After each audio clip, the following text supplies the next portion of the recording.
Hey everybody, Thomas here. This is a quick little update, and this can be a part one of a mini-part series of building my workshop. So the structure you see in front of you is roughly 24 by 24. And I will have a front porch on the front here as well to make it look pretty neat. But this building, what this is going to be my workshop for finishing out some wood products. And I'm going to have a loft up in there where I can store some wood on hand, and it's going to be climate controlled, so that'll help also to bring that wood down to a lower moisture content. I'll do my initial drying, air drying, and then also in the near future we may be building a solar kiln. That's something I need to do. Just depends on some timing issues and this, that, and the other. But I've shot this a number of times. This is probably going to be like shot number 4, maybe 5, I don't know. But I've shot it a few times. Lighting was bad, or I was getting too much work. I was making a lot of progression and it just wasn't showing. So I'm going to show, this will be my first video in this series. I initially was going to do a concrete foundation and then a concrete pier foundation after that. But I've changed my mind a number of times based on partly based on the whole coronavirus thing. And I need to see what did I have on hand. And what I had on hand, as you can see, are some of these creosote telephone, or not telephone poles, railroad ties. And a majority of these are oak. They are very hard to drive nails through or anything else. But I've got these into the ground about 3.5 feet. And you can see, I think they come above ground. The ones on the back, about 24 inches. The ones towards the front, I'm going to have to trim off the top there. But it's pretty good. I'm happy with what it's looking like so far. I'm going to have to figure out how to keep critters out from underneath of it. I think I've got a pretty good plan in place, and I've got enough room so our dog, Cassie, can get up underneath there. She's one rat killing dog. But anyways, long story short, the outside perimeter and some of these center, I'll call them girders because they're my thicker boards. Those are true 2x8s, true 2x10s.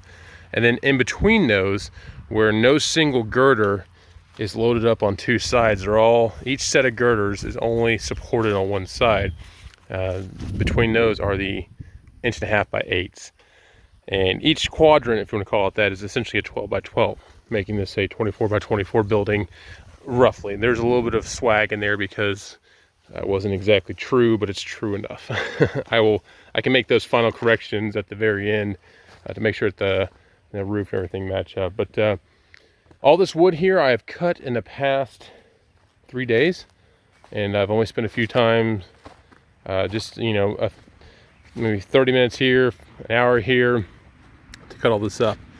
And in fact, I just got home from work today and knocked out what we have there in front of the tractor. So I used this wood that we got a few months ago and everything. This is longleaf pine, so it's really good quality pine, really tight grained, really strong.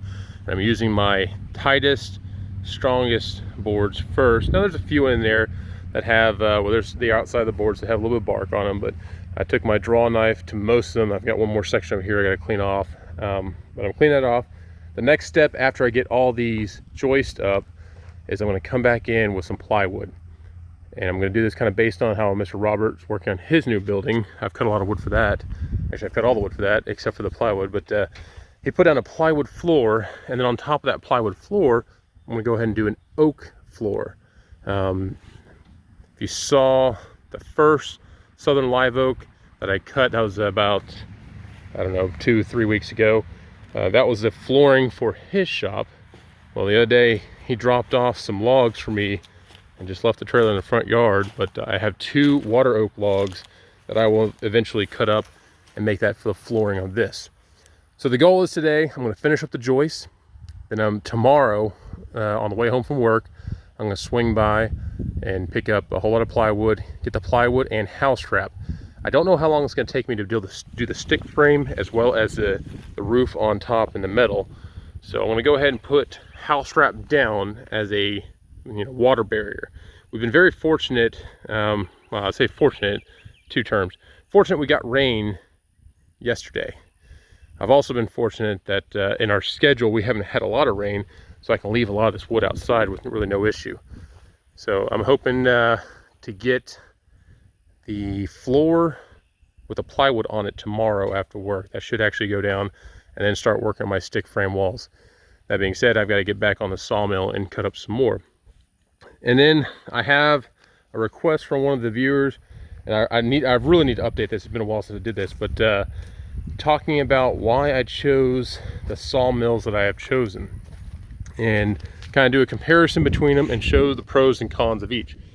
So if you've been following my channel, I've been going on for about 2 years now, and I really took a long break and then really started back up heavily back in 2019 on talking about sawmills and stuff here on the farm, because it's a great way to kind of document our progression as we're here on the farm.